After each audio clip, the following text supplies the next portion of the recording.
mas eu vou chegar lá. É verdade que a família está em crise, mas não a sua. Amém. Não a nossa. Agora, falando ainda da importância da família, vejam isso. A sociedade e a igreja são outras duas instituições importantes. Elas sucedem a família. O que você está dizendo? Eu estou dizendo que antes da organização da sociedade e antes da fundação da igreja, vem a instituição da família. Até na Bíblia. Alguém vai dizer que a igreja é fundada no Calvário e é inaugurada em Atos capítulo 2. E muito antes da fundação da igreja, o Senhor instituiu a família. Lá no Gênesis. É Deus quem vai celebrar o primeiro casamento. A família antecede tanto a sociedade quanto a igreja. Antes, o que é sociedade? É quando um grupo, é quando um clã resolve se reunir e viver em comunidade para o bem comum.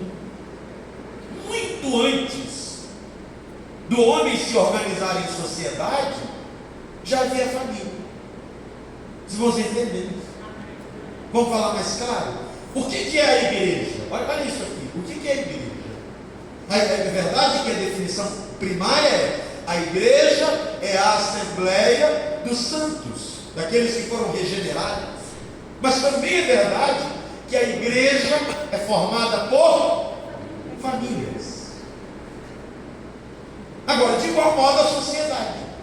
Assim como a igreja é formada por famílias, a sociedade também é uma junção de famílias.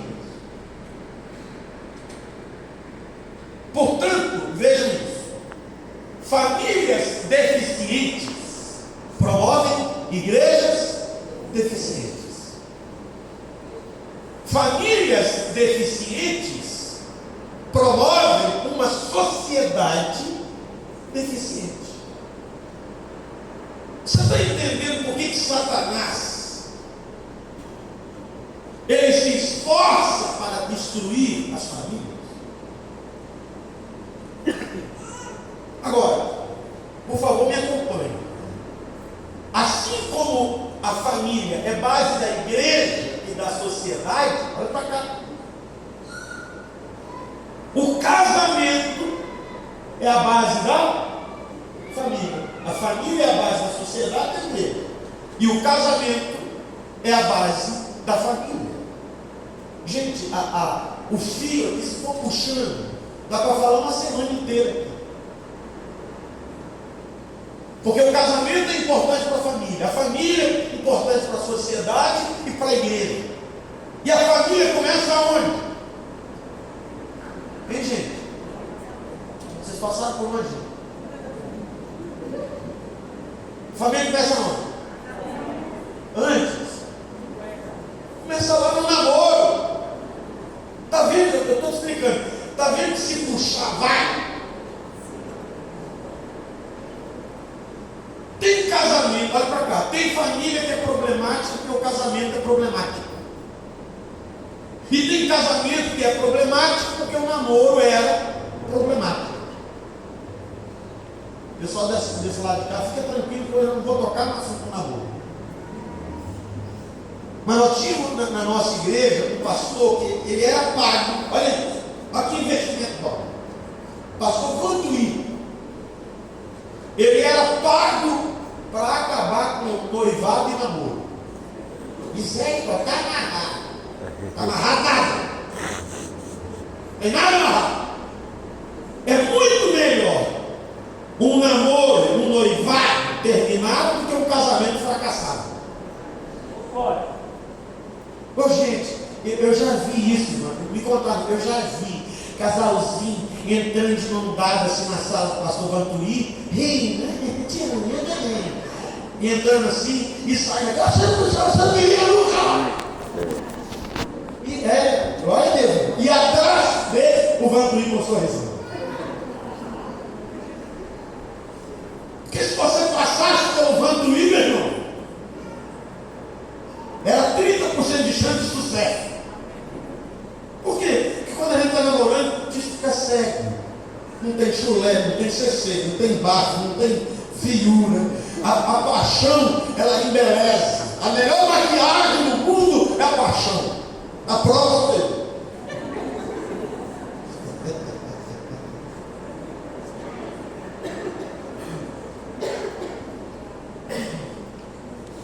Vocês estão acompanhando, irmãos? É muito sério.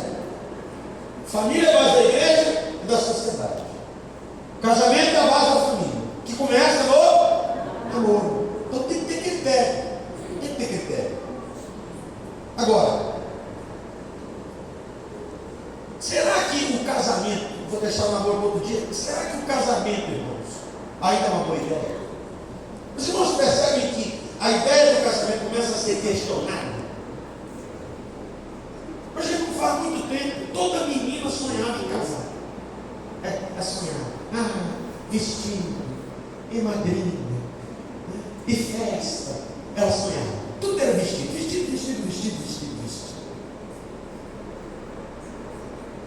Parece que o aniversário de 15 anos era um prelúdio, um prenúncio, um ensaio, um teste.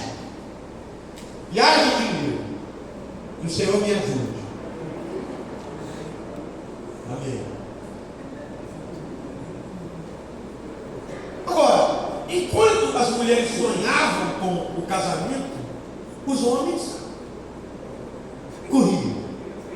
Teve gente que usou, é na bala, é no sal.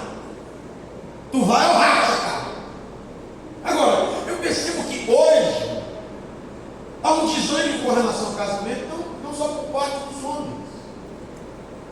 E quando você vai falar com alguma menina, alguma jovem, casar, né, minha filha? É fácil. Deus me livre.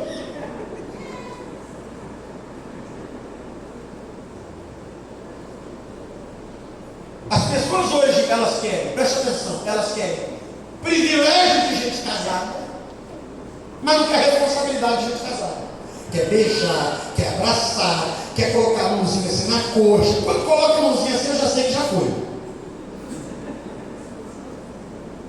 Eu já sei que já foi embora. Só tem a lua que o mel já evaporou. É muita intimidade. São sinais. São sinais. Vocês estão aí, estão assustados? Senão eu volto aqui à classificação indicativa.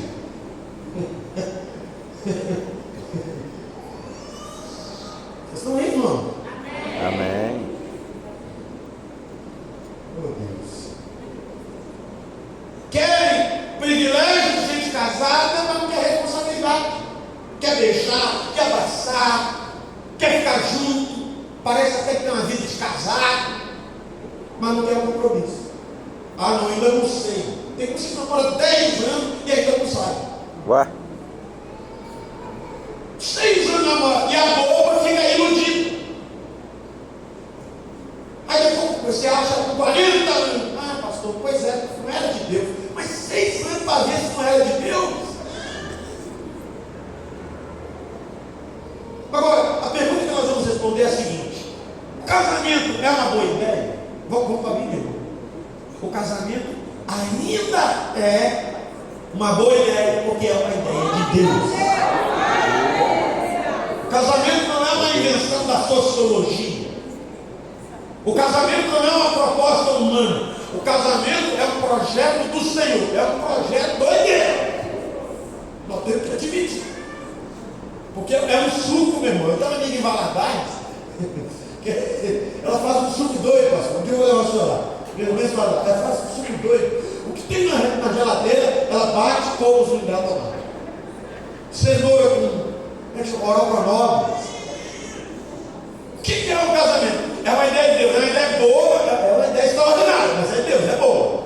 Porque pega duas pessoas distintas, com históricos distintos, educação distinta. O que eles têm em comum é a fé, é a palavra. Tem que ter. Aí ele mistura. Pá!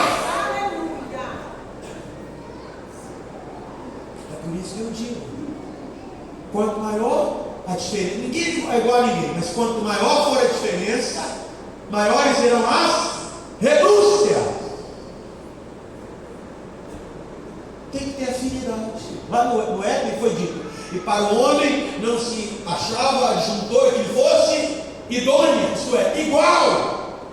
Tem que ter afinidade. Eu queria ter sua atenção. O casamento é uma boa ideia, porque é uma ideia de Deus. E só no estado eterno que Jesus disse que nós seremos como anjos que não se casam e não se dão em casamento. Mas aqui, o casamento é uma boa ideia. Veja a definição de casamento que a Bíblia dá. Vê se não é bonito. Ela diz: é melhor serem dois do que um. Qual é a figura do casamento aqui? Uma bicicleta que pode ser pedalada por dois. Bem, glória a Deus. Glória a Deus. Gente, é duas pessoas lutando pelo mesmo objetivo. Então, eu fico vendo os casais, pastor, que eles ficam lutando entre si. E tem uns que acabam de casar, 6 meses a gente já tem que marcar. 6 meses atrás, meu irmão, era uma paixão. O pastor falava não, a mãe falava não, Deus falava não. Eu tenho que lutar. Eu não, eu quero, é essa que eu quero. Aí 6 meses fica lá, não quero, não, é embora. Mas, gente, a vida está tão difícil. Como é que nós vamos ficar gastando tempo, energia, saliva, com guerras bobas, internas, quando a gente deveria lutar junto para vencer e avançar?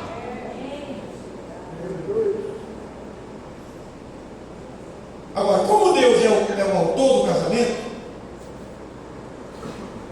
Ele tem o direito de determinar como é que ele vai funcionar. Vocês entendem? Porque tem muita gente querendo a bênção de Deus sem obedecer a palavra de Deus. Não por acaso eu li a segunda epístola a Timóteo. Toda escritura é divinamente inspirada. Para quê? Para ensinar, para redarguir, para corrigir, para habilitar, para que o homem de Deus seja perfeito e esteja pronto para toda boa obra. Por que eu li esse texto para falar disso? Porque às vezes a gente acha, irmão, que Bíblia, às vezes a gente acha que fé, espiritualidade, fervor, olha para mim, irmãos, temor, fogo do Espírito Santo, é só para rodar, falar em línguas, sapatear, olha para cá, orar, mas isso não encarna na vida. Gente, quantos casos eu ouvi? Gente dizendo assim: ah não, fulano é muito abençoado. Que eu vou dizer que é um absurdo. Fulano é muito abençoado. Nossa, tem tanta coisa que da Bíblia, mas de vez em quando bate na mulher. Eu fiquei assim: que diabo é? Que diabo é isso? Que Espírito Santo é esse? Irmãos, se nós queremos uma família abençoada, se nós queremos um casamento abençoado, nós precisamos nos voltar urgentemente para a palavra. Eu fico tão triste que geralmente encontros de casais, que são raros, acabam virando show de stand-up. As pessoas vão porque o cara é engraçado. Eu não estou fazendo, vocês estão me vendo pregar aqui, eu não estou fazendo apologia, eu uso do humor. Mas às vezes nós estamos mais preocupados em rir, quando nós precisamos de fato é chorar, que é coisa séria. Tem que ter conteúdo, tem que ter a palavra. E eu digo de novo: como Deus é o Criador, tem o direito de determinar como é que vai ser. E vamos para algumas determinações? Prometo não te faltar. Número 1, primeira determinação da palavra.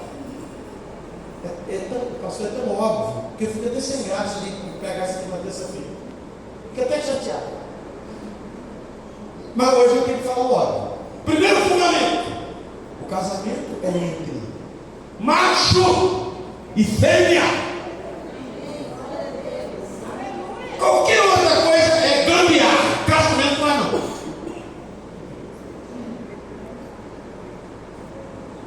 Ó, e não basta dizer que casamento é entre homem e mulher. Não basta dizer isso não. Casamento é entre homem que gosta de mulher e mulher que gosta de homem. Senão não resolve também.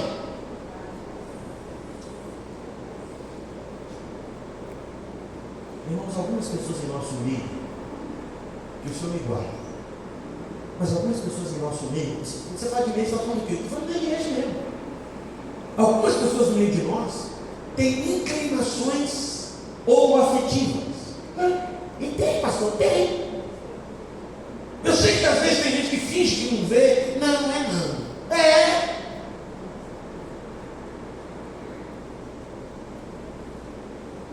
E biblicamente, esse é um debate, a Bíblia condena a prática homossexual e não a inclinação. Vocês estão aí, gente? Sim. Eu vejo que no passado a igreja tinha tendência de lidar com essas pessoas do seguinte modo: constrangendo o casamento, como se o casamento fosse resolver a sexualidade de alguém. Vocês estão entendendo ou não? Vai casar não, fulano? Vai casar para quê? Em 2013, eu estava pregando a sede de Caratinga, Assembleia de Deus, um congresso geral de jovens lá, 2013. E depois do culto, domingo à noite, me levaram para jantar na casa de um coordenador. E aí estava lá um pastor e a sua filha, assim, uns 26, 27 anos de idade. E depois do jantar, a menina começou a contar a sua história. Eu cresci na igreja, fui apresentado na igreja, batizada, eu nunca estive no mundo e casei com um rapaz da igreja. 2 anos depois, eu descobri um e-mail falso do meu marido. E eu descobri que o meu marido, 2 anos de casado, tinha um caso com um outro homem. Presta atenção, irmãos. E ela disse, e eu confrontei, eu disse o que é, que sabendo da sua condição, você casou comigo. Ele respondeu, eu queria tentar. E ela chorando olhou para mim e disse assim, tudo que eu não queria era ser objeto de teste de ninguém. Casamento para gente resolvida. Que às vezes tentando resolver o problema de um, você acaba destruindo a vida de outra pessoa. Primeiro fundamento, casamento é entre, vamos lá, irmãos, macho, homem e mulher. Segundo pilar do casamento. Meu irmão, as feminazes agora vai querer pegar no final do culto, mas eu vou dizer assim mesmo. O papel de provedor é do homem. O papel de provedor. Irmãos, eu tentei explicar o máximo no início que a sociedade depende do sucesso da família. E o que tem acontecido desde a Revolução Industrial? Isso não é novo. Há uma impulsão agora. Mas isso é antigo. O que acontece quando a mulher sai de casa? A educação dos filhos é terceirizada. E eu não estou aqui para julgar ninguém nesse ponto, porque cada um tem a sua realidade. Eu estou falando aqui do ideal. Eu estou tentando explicar para você que o preço que está sendo pago é alto. Porque, guardem isso, ninguém substitui a mãe na formação do caráter e da conduta dos filhos. Glória a Deus. Alguém diz assim, é da tua conta com quem eu caso, como é que eu educo os meus filhos? É claro que é. Porque os meus filhos, pastor, não vão viver em Marte. Os seus filhos não vão viver aqui na Terra e os meus em Júpiter. Não, eles viverão no mesmo planeta. Eles podem estudar juntos. Eles podem se encontrar nas estradas da vida, no trânsito. Vocês entendem o que eu estou falando aqui, ou não? Amém. É por isso que é da minha conta. Nós vemos uma sociedade de filhos delinquentes que promovem uma sociedade doente. Vocês percebem? o que o Estado está fazendo? Hein, gente? O Estado está querendo preencher essa brecha. Tem mãe que adora a tal de escola integral. Ela diz, nenhum.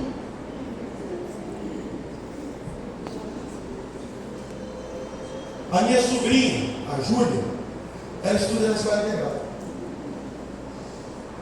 E eu faço essa pergunta minha, eu perguntei para ela assim, o que você faz lá? Aí quando ela respondeu, ó, diga a verdade, hein? Aí ela já murchou e disse, nada. Ela falou, nada. Quanto tempo existe na escola integral?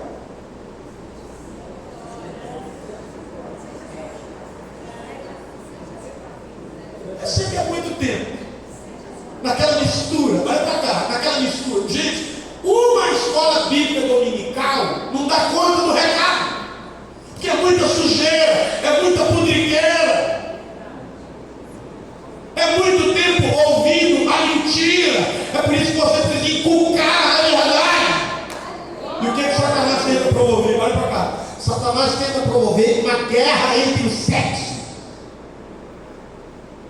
Ele aparece no meio do casal e diz assim, e aí, quem é mais importante? Isso aí.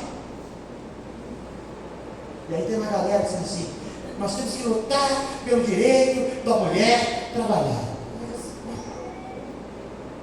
Irmã, a senhora não percebe que na verdade a luta é para a senhora perder o direito de não trabalhar? Porque o direito de trabalhar você já tem. A senhora realmente acha que esse dom morcego não quer que a senhora vá trabalhar? O marido diz assim, vai minha filha, vai e traz o dinheiro, vai logo. Pastor, você está dizendo que a mulher que trabalha está em pecado? Claro que não, meu senhor. É claro que não. Eu só estou dizendo que o custo é altíssimo e o reflexo está na sociedade. Eu sei que hoje, com tudo caro do jeito que está, às vezes é preciso unir forças, mas esse não é o ideal de Deus. Vocês estão aí, irmão? Amém. Os irmãos hoje não vai nem querer me cumprimentar. Eu sei, olha para cá, eu sei que o custo de vida é alto. Às vezes é preciso implementar. Eu sei que tem mulher que cria família sozinha.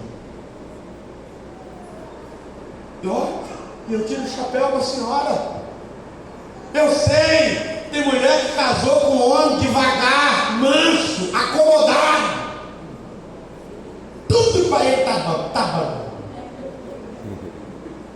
30 anos morando em cima da casa da mãe dele, tá bom. E a mulher doida para ter uma casa, doida para ter um quintal, deve pisar na terra e falar assim, é meu! Se ela espirra aqui embaixo, ou lá em cima, a sogra lá embaixo, saúde! 30 anos o acomodado. E se ela não tomar iniciativa, a história não muda. Mas sabe disso, ninguém substitui. Não. Então, às vezes é melhor ganhar menos e educar mais. Vocês estão aí, gente? Hein, gente? Porque às vezes a gente quer ostentar, você está entendendo? Mas assim, mozão, se você não ajudar, nós não vamos conseguir comprar aquele carrão para mostrar para o seu pai que a gente venceu na vida. É melhor investir nos filhos. Porque eu já vi gente lutando e abrindo mão de tudo para construir um império, depois ter disposição de dissolver o império todo para tentar alcançar um filho perdido. Aqui o fundamento, vocês estão muito sérios. Terceiro fundamento. O Senhor disse assim, mulheres, agora que eu arrumo a confusão. Mulheres, sejais submissas.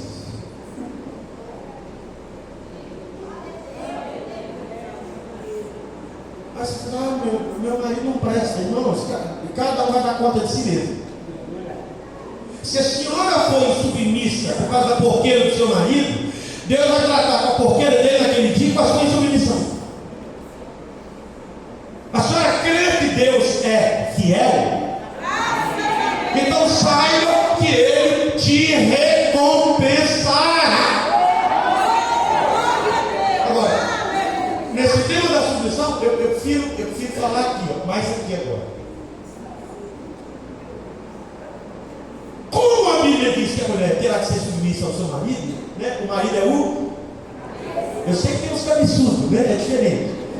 Mas, olha para cá. Como a Bíblia diz que o marido é o cabeça, olha para cá, irmã, menina, adolescente, jovem. Escolha direitinho o seu cabeça.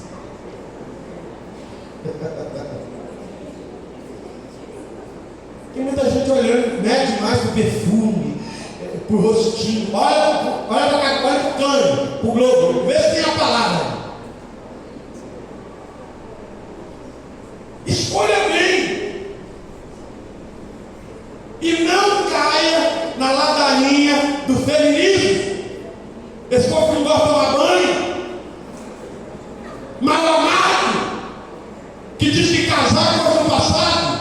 Olha para cá, em nome de Jesus Cristo. Você vai fazer raiva nesse capeta. Daqui a alguns anos eu vou ver você casada, feliz, mãe, para a glória do Senhor. Amém. Agora eu preciso dizer, irmãos queridos, que o que alimenta o feminismo é o machismo.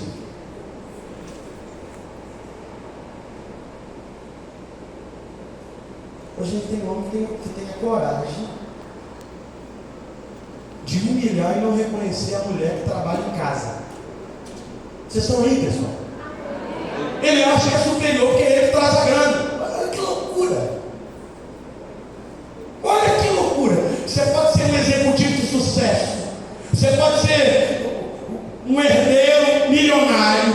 Se você não tiver a costela certa, você vai fracassar.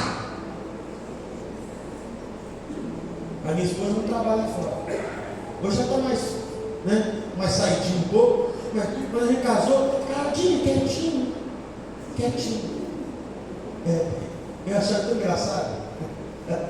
Eu trouxe ela de Caratinga, gente. Caratinga, ela morava no paraíso, terreno, assim, né? Na roça, né? Por assim dizer. Paraíso. Mas chega em Belo Horizonte. Ela estudou nos livros de história e Belo Horizonte é uma cidade planejada.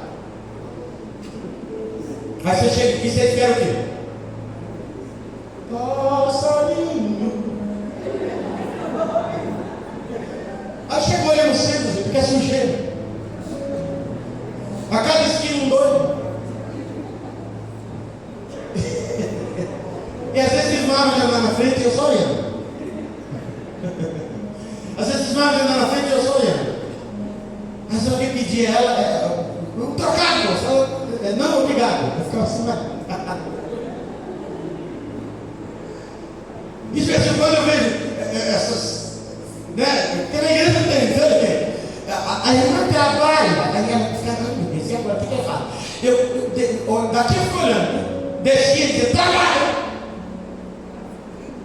E trabalha muito, porque eu dou muito trabalho. É claro que trabalha, olha pra cá. O mundo está dizendo que ser mulher, ser mãe, não basta. Ser esposa não basta. Se você trabalha, glória a Deus pela sua vida. Mas só de ser mãe, só de ser esposa, só de ser uma mulher sábia, você já é bem-aventurada.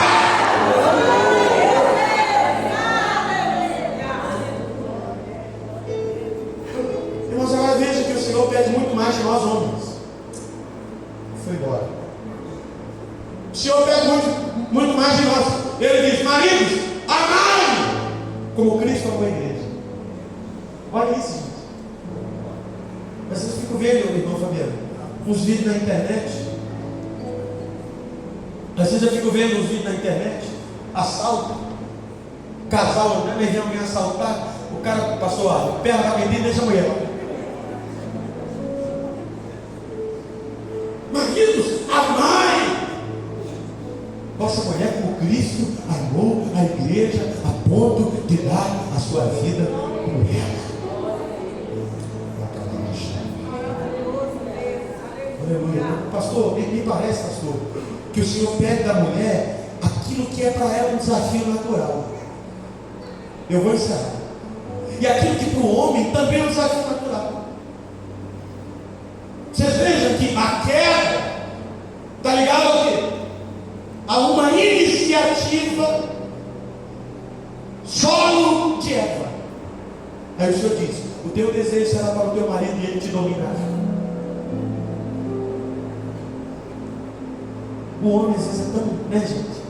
O homem tem tanta dificuldade de se expressar, demonstrar amor. E o Senhor nos dá essa ordem: ame como Cristo amou a Deus. Olha que coisa impressionante, irmãos. Olha para cá. O casamento deve ser um símbolo do relacionamento de Cristo com a sua igreja. Vocês estão aí, pessoal? Qual é um dos propósitos do casamento? É revelar o relacionamento de Cristo e a igreja. As pessoas têm que olhar para o seu casamento, para a sua família e dizer assim: tem alguma coisa diferente aqui. Aleluia. De onde é que vem isso? Isso vem de Cristo e a sua igreja. Por que você trata a sua esposa assim? Porque é assim que Cristo a trata. Por que você respeita o seu marido assim? Porque é assim que a igreja respeita a Cristo. Agora eu trago o último pilar dessa noite.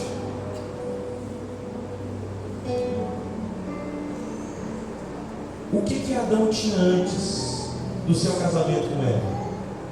Eu te digo: antes do casamento com Eva, Adão tinha um relacionamento com Deus. E que isso fica estabelecido: os sucessos dos relacionamentos humanos, inclusive do casamento, depende do sucesso do nosso relacionamento com Deus. O que você está dizendo? Eu estou dizendo que o maior bem que o marido faz à esposa é ser o nome de Deus. O maior bem que uma esposa faz ao marido é ser uma mulher cheia do Espírito Santo. Aleluia. Irmãos, eu vou usar uma expressão forte aqui, não tem outra agora. Não dá para ser um homem cheio do Espírito Santo e um canalha ao mesmo tempo. Não dá. Porque o Espírito Santo não nos deixa pecar em paz. Aleluia. O pastor Pablo deu uma palavra aqui tão tremenda, irmãos. Tão tremenda. Onde é que começa? Olha para cá. Onde é que começa o sucesso de um casamento? Começa na ordem de ser cheio do Espírito Santo. Aleluia. Vocês estão aí, queridos? Um homem cheio do Espírito Santo terá paciência. Uma mulher cheia do Espírito Santo terá longanimidade. Uma casa cheia do Espírito Santo haverá perdão, misericórdia e reconciliação. Um coração cheio do Espírito Santo não é orgulhoso. Ele sabe se arrepender e pedir perdão.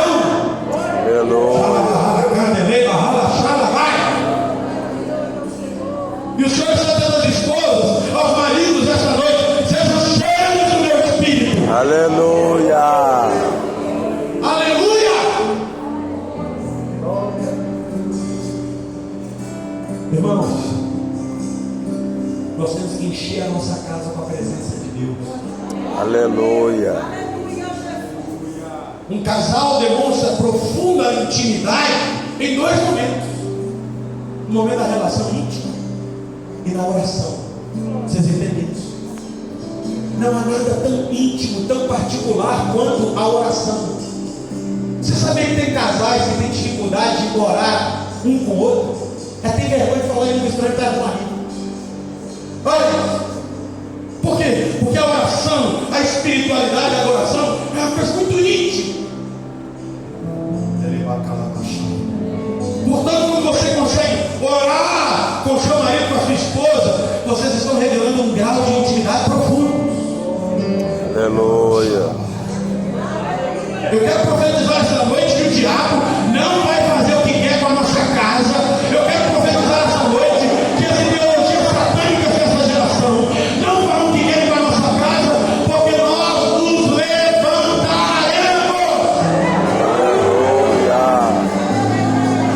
Aleluia. Aleluia.